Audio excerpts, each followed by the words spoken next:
What if I told you that every time you watch Star Wars or read Harry Potter, you're experiencing Carl Jung's psychology in action? What if I told you that Jung predicted the global success of these stories decades before they were even written? The reason millions of people around the world connect so deeply with Luke Skywalker's journey and Harry Potter's adventure isn't just because of special effects or magic. It's because these stories follow an ancient psychological pattern that Jung discovered lurking in the deepest layers of the human psyche today.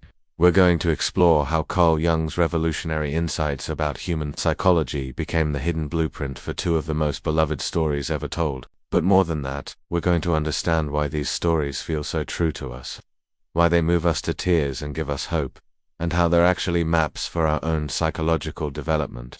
Jung believed that certain stories have the power to heal and transform us, and I'm going to show you exactly how. Star Wars and Harry Potter do just that. Let me start with a story that Jung himself might have appreciated. In 1977, a young filmmaker named George Lucas was struggling to make sense of a space adventure script that movie studios kept rejecting.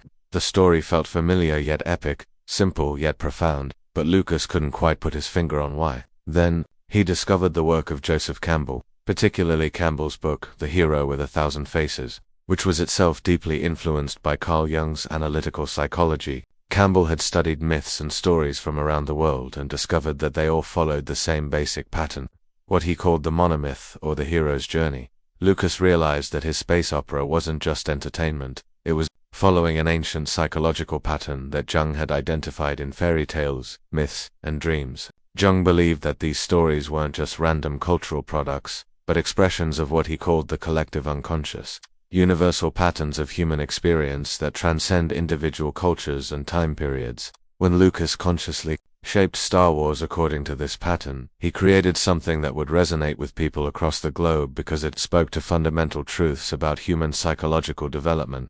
But Jung's influence on storytelling goes much deeper than just providing a narrative structure. Jung discovered that the hero's journey is actually a metaphor for what he called individuation, the process of psychological growth and self-realization that every person must undertake to become whole.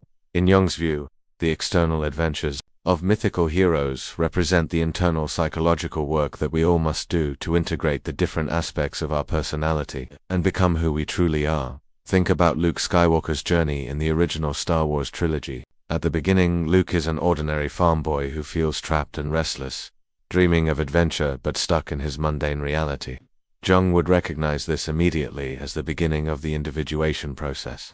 Luke represents what Jung called the ego, the conscious part of our personality that thinks it knows who we are. But Luke's comfortable, limited world is about to be shattered. Just as our own psychological growth often begins when our familiar ways of being no longer serve us. But when Luke meets Obi-Wan Kenobi, he encounters what Jung called the wise old man archetype. This isn't just a character type that makes for good storytelling. It's a psychological reality that Jung observed in dreams, myths, and the therapeutic process. The wise old man represents the part of our psyche that holds wisdom and guidance, often appearing when we're ready for the next stage of our development. Obi-Wan doesn't just teach Luke about the Force, he initiates him into a deeper understanding of reality and his own potential. But here's where Jung's insights become really fascinating. The most crucial part of Luke's journey isn't learning to use the Force or destroying the Death Star, it's his confrontation with Darth Vader. In Jungian terms, Vader represents Luke's shadow, the dark, rejected parts of himself that he must face and integrate. Jung discovered that we all have a shadow, composed of the qualities and impulses we've rejected or denied about ourselves.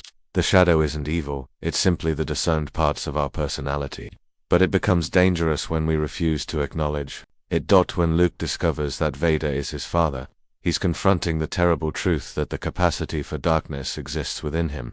This is the psychological crisis that Jung believed was essential for growth. Luke must face the possibility that he could become like Vader. That anger, fear, and the desire for power exist within him too. But instead of destroying Vader or being destroyed by him, Luke finds a third option that Jung would have recognized as the transcendent function, the ability to hold opposing forces in creative tension rather than choosing one side over the other. In the final confrontation, Luke neither kills his father nor gives in to the dark side. Instead, he integrates both light and dark, love and anger, strength and vulnerability. He becomes whole, which in Jungian terms means he has achieved individuation. This is why the ending of Return of the Jedi feels so psychologically satisfying, even though it's a fantasy story. Luke's external victory mirrors the internal victory that we all long for, the integration of our shadow and the realization of our full potential. Now let's look at how Harry Potter follows a remarkably similar, psychological pattern. Even though J.K. Rowling may not have been consciously aware of Jung's influence, Harry begins his journey as an orphaned child living in a cupboard under the stairs, feeling unwanted and different. Like Luke, Harry represents the ego at the beginning of the individuation process, trapped in a limiting reality that doesn't reflect his true nature or potential. When Hagrid arrives to tell Harry he's a wizard, Harry encounters his own version of the wise old man archetype. But in Harry's story, this wisdom is distributed among several figures, Hagrid, and even his parents' sacrificial love that protects him. Each of these represents different aspects of the inner wisdom that guides us through psychological development, but the most psychologically profound aspect of Harry's journey is his relationship with Voldemort, who represents Harry's shadow, in an even more literal way than Vader represents Luke's. Rowling created a story in which Harry and Voldemort are psychically connected, sharing thoughts, emotions, and even magical abilities. From a Jungian perspective, this connection represents the uncomfortable truth that we are connected to our shadow, that the qualities we most despise in others often exist, in some form, within ourselves. Throughout the series, Harry struggles with the realization that he shares qualities with Voldemort. He can speak to snakes, he has a talent for dark magic, he experiences violent impulses and desires for revenge. In Jungian terms, Harry is being forced to confront his shadow, to acknowledge the dark impulses that exist within him rather than simply projecting them onto Voldemort as pure evil. The psychological climax of Harry's journey comes in the final book when he discovers that he carries a piece of Voldemort's soul within him. This is Jung's shadow concept made literally visible in the story. Harry realizes that he cannot defeat Voldemort by simply opposing him from the outside. He must be willing to sacrifice the part of himself that is connected to darkness. But here's the crucial Jungian insight. This sacrifice doesn't destroy Harry, it transforms him. When Harry walks into the Forbidden Forest to face Voldemort, knowing he will die, he's undergoing what Jung called a death and rebirth that's essential to individuation. Harry must be willing to let go of his limited ego identity, his attachment to being the hero or the victim, and surrender to a larger truth. But like Luke, Harry discovers that this psychological death leads not to destruction but to integration and wholeness. After Harry's apparent death and resurrection, he returns to face Voldemort one final time, but now he's fundamentally changed. He no longer needs to defeat Voldemort through superior power or magic. Instead, he defeats him through understanding, compassion, and the integration of his own shadow.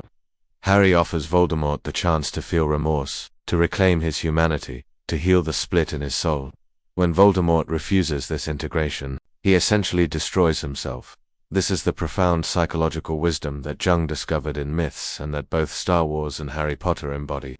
The journey toward wholeness requires us to face and integrate our shadow, not to defeat it or deny it. Both Luke and Harry become whole not by destroying their dark sides, but by acknowledging them, understanding them, and choosing consciousness over unconsciousness, integration over splitting. But Jung's influence on these stories goes beyond just the hero and shadow archetypes. Both stories are populated with what Jung called archetypal figures that represent different aspects of the human psyche.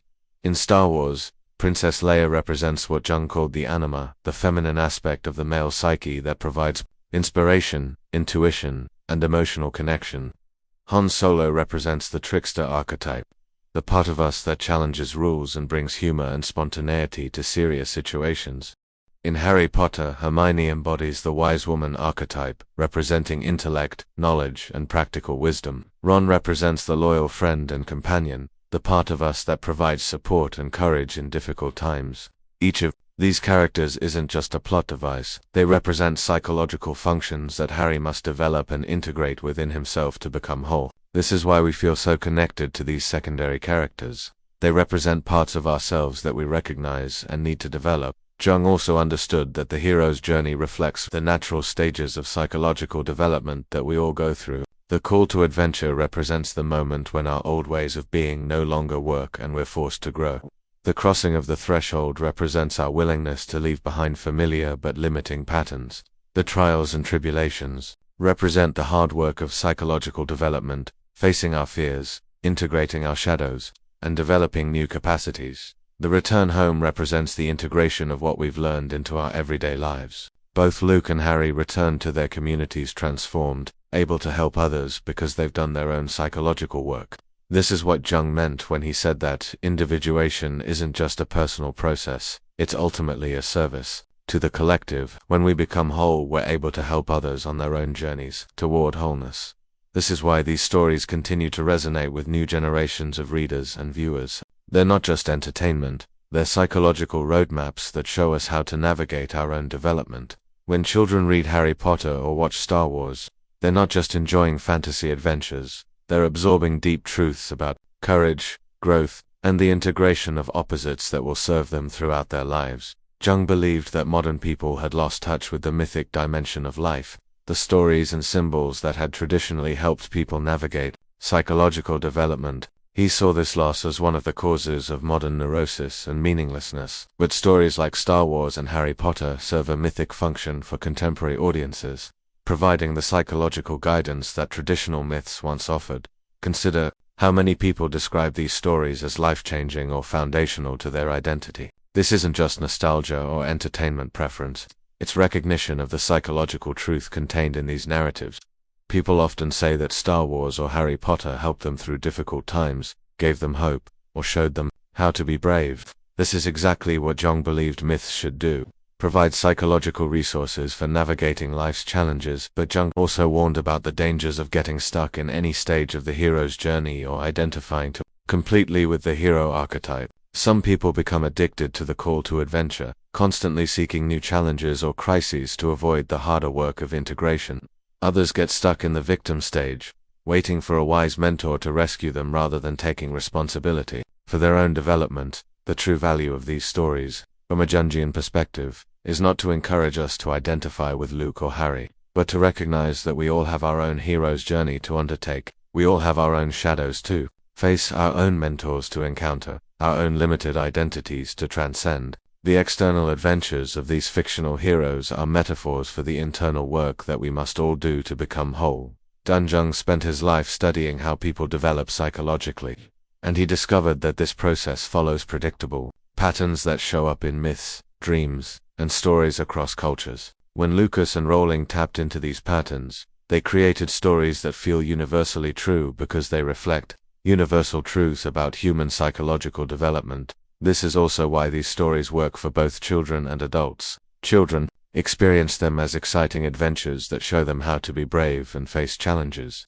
Adults recognize the deeper psychological truths about growth, sacrifice, and integration. Jung understood that the best myths work on multiple levels simultaneously, providing different meanings for different stages of development. The popularity of these stories also reveals something important about our collective psychological needs. In an age when traditional religious and mythic frameworks have weakened for many people, stories like Star Wars and Harry Potter fill a crucial gap. They provide the psychological guidance and inspiration that people once found in religious narratives or traditional folktales. But Jung would also remind us that while these stories can inspire and guide us, they can't do the work of individuation. For us, Luke's victory over the dark side doesn't mean we don't have to face our own shadows. Harry's integration of his connection to Voldemort doesn't mean we don't have to integrate our own dark impulses. These stories show us what psychological wholeness looks like, but we still have to do the work of achieving it in our own lives. This brings us to perhaps the most important insight that Jung's influence on these stories can offer us.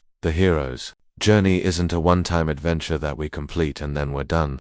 It's an ongoing process of psychological development that continues throughout our lives. Every time we face a new challenge, encounter a limitation in our current way of being, or are called to grow in some way, we're beginning a new cycle of the hero's journey.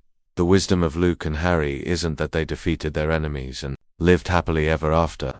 The wisdom is that they learned how to face their shadows, integrate their opposing impulses, and choose consciousness over unconsciousness. These are skills that we need throughout our lives, not just in dramatic moments, but in everyday situations where we're tempted to project our shadows onto others, avoid difficult truths about ourselves, or choose the easy path of remaining unconscious. Jung believed that the goal of human life was not happiness or success in the conventional sense, but wholeness and consciousness. He believed that we're all called to become who we truly are, not just who we think we should be or who others expect us to be. The hero's journey, as embodied in stories like Star Wars and Harry Potter, shows us what this process of becoming whole actually looks like. When we understand these stories through Jung's lens, they become more than entertainment. They become invitations to undertake our own hero's journey, to face our own shadows, to find our own mentors and allies, and to discover our own unique way of serving the world. The force that Luke learns to trust and the magic that Harry discovers within himself are metaphors for the deeper wisdom and power that Jung believed exists within all of us, waiting to be discovered and developed. The next time you watch Star Wars or read Harry Potter, remember that you're not just enjoying a fantasy story. You're engaging with profound psychological truths about human development that Carl Jung spent his life exploring. You're seeing a map of your own potential journey toward wholeness, consciousness, and the full realization of who you truly are. The question isn't whether you're Luke Skywalker or Harry Potter. The question is, what's your own hero's journey, and are you ready to begin it?